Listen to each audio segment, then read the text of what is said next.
If I spoke prose, you'd all find out I don't know what I talk about.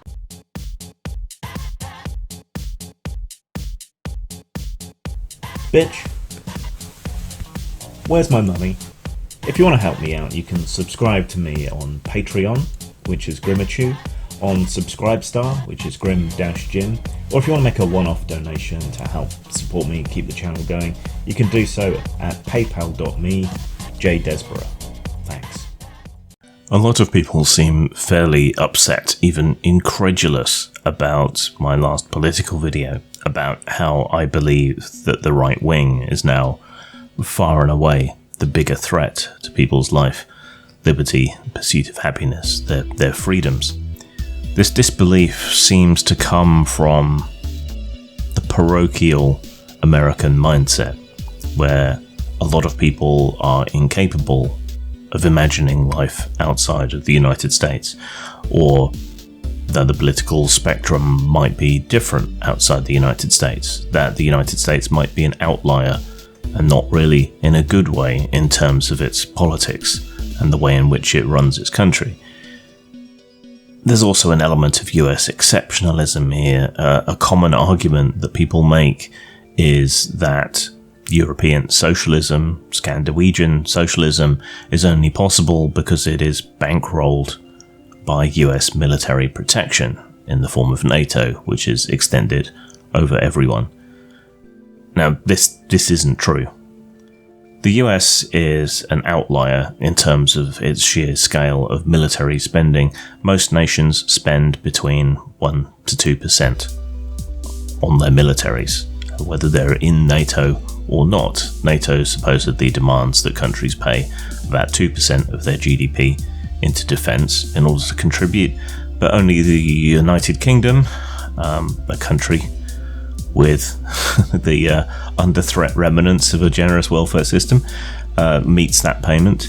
But there are plenty of countries that fall into the categorization of Scandinavian social democracies that aren't part of NATO, and yet which still have these generous welfare systems and a lot of largesse when it comes to investment in their own countries.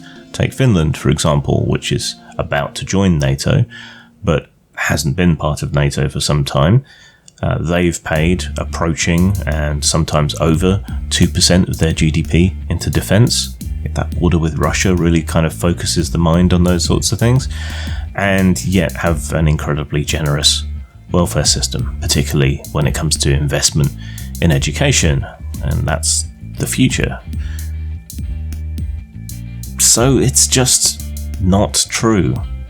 Also, if we look at, say, the United Kingdom, when we instituted most of our big welfare reforms, that was just after World War II, when we were completely skint, and yet it seemed economically viable, even necessary, to create that powerful welfare state in that situation, to create the NHS in that situation, precisely because it saved money, and we felt we owed the valiant patriots who had fought for the United Kingdom during World War II.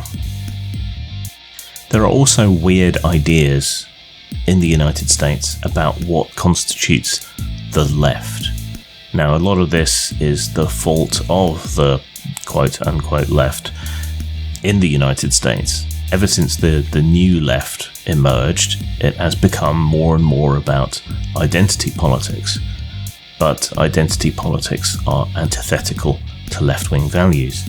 Activist culture, which tends to be strident and bullheaded and inconsiderate of other people, has helped define the left in the United States, even though a lot of the activism is not really tied to politics in that way.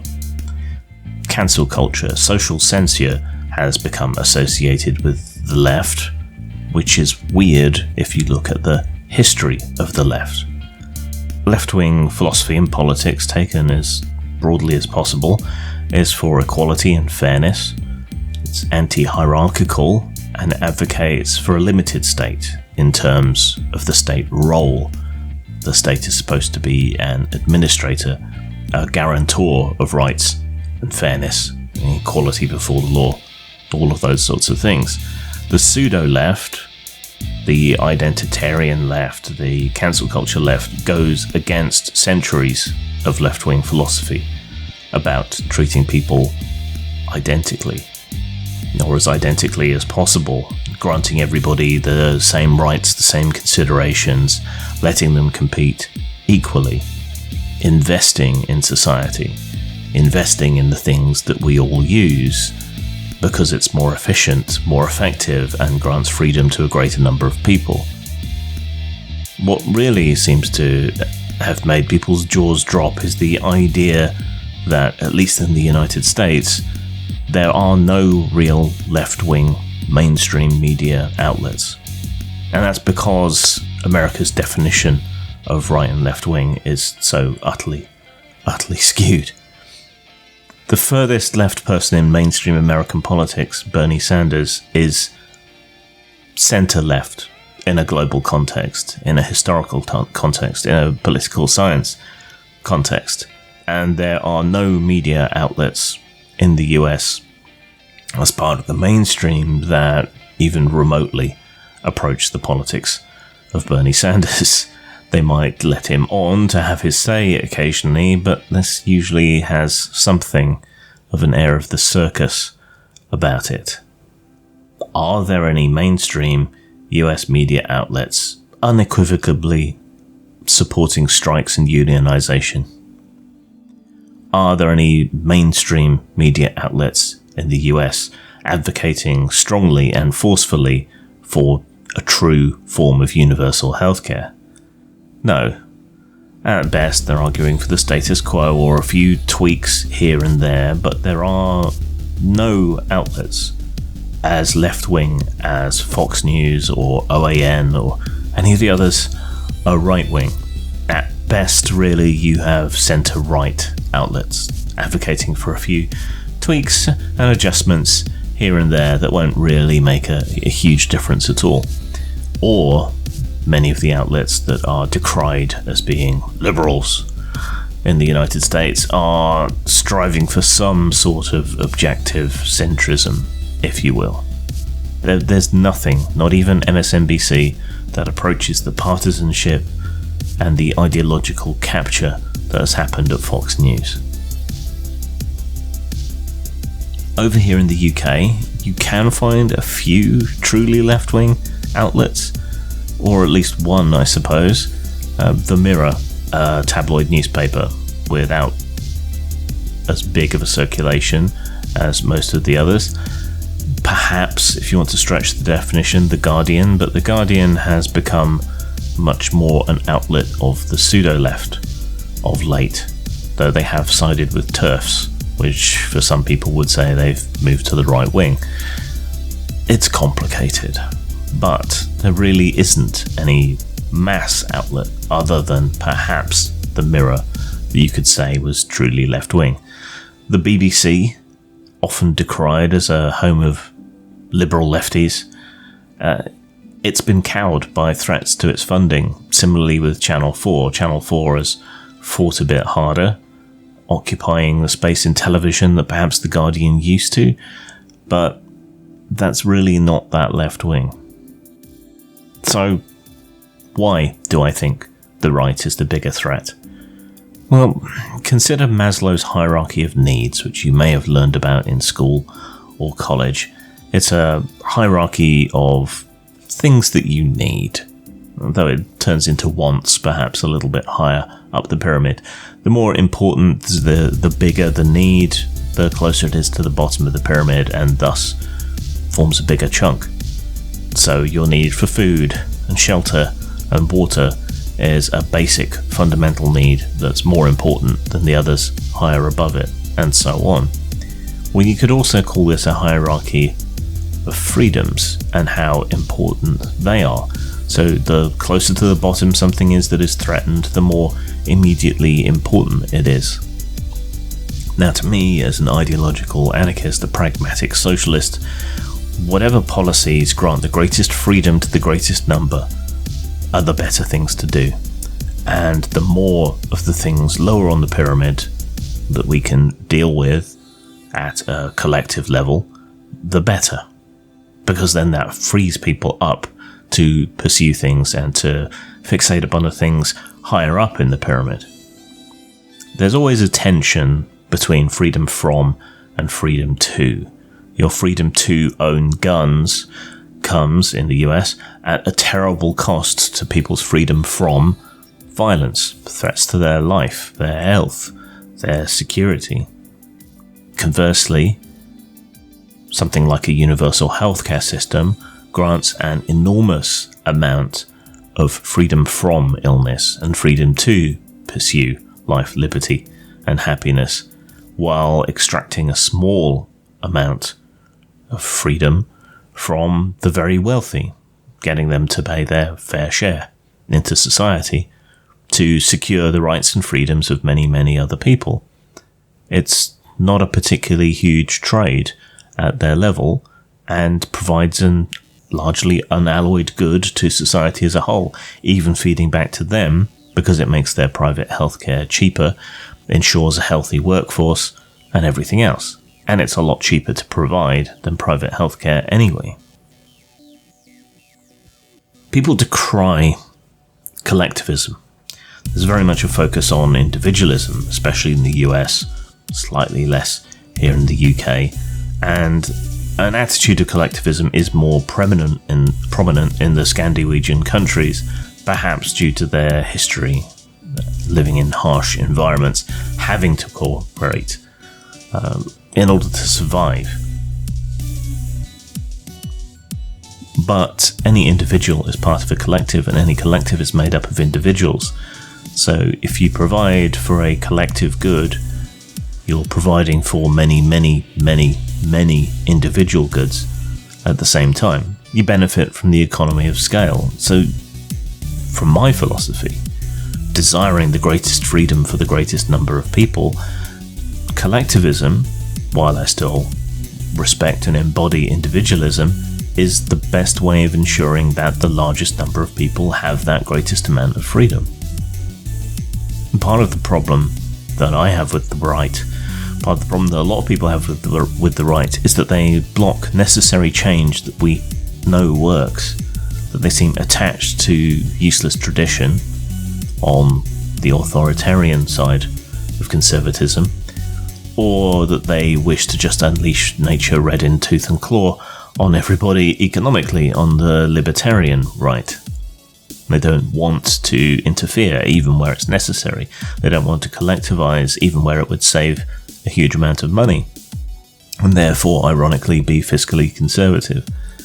I mean, we know what works when it comes to problems like homelessness, switching over our power production to address the climate crisis, when it comes to education, when it comes to healthcare, when it comes to criminal justice. And we know what doesn't work. We know that unfettered capitalism doesn't work and leads to a drastic boom and bust cycle and exploitation. We know that privatization generally makes a lot of collectivized industries worse. Power production, for example, mass transit, for another. We know that traditional values don't really work either, that they lead to all kinds of problems with people's mental health, problems in society. Because we don't live in that historical context anymore, historical solutions can't work. It's evolve or die. We don't know that the new things are necessarily going to work better, but we can only find out if we try the new things. When it comes to the prison system, the right is obsessed with prison and criminal justice as a form of punishment rather than reform. But we know that reform works better, drastically cuts recidivism, and saves a lot of money in the long term. We know solutions to a lot of these big societal problems, but they're left-wing solutions that we know work, and the right blocks them purely on ideological reasons, often inconsistent ideological reasons.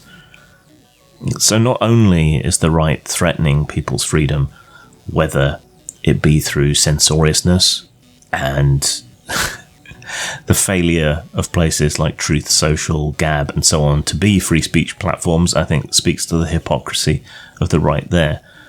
But they prevent us from dealing with people's health issues, criminal justice issues, and so on, dealing with the climate crisis, even going to the extent of denying that it even exists.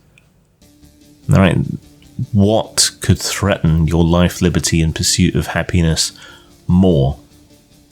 5 to 10% extra cash, or the entire world becoming largely uninhabitable? Priorities, people. Maslow's hierarchy of needs and freedoms, if you will. So, Americans, you only think that some of your media is left-wing because your politics is so utterly planted in the far right from a global perspective.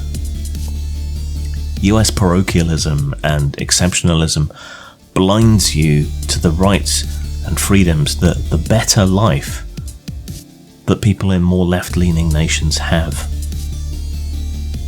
to the point where you even deny that they're left-wing or socialist, because most people don't seem to know what these terms mean.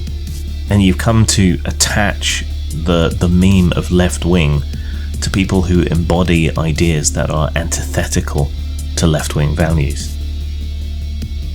I feel like I ought to do a series on the left, but I don't really know where to start. So if anyone has any useful questions or ideas of what they'd want to see and explain a video on, let me know and I'll think about working on it.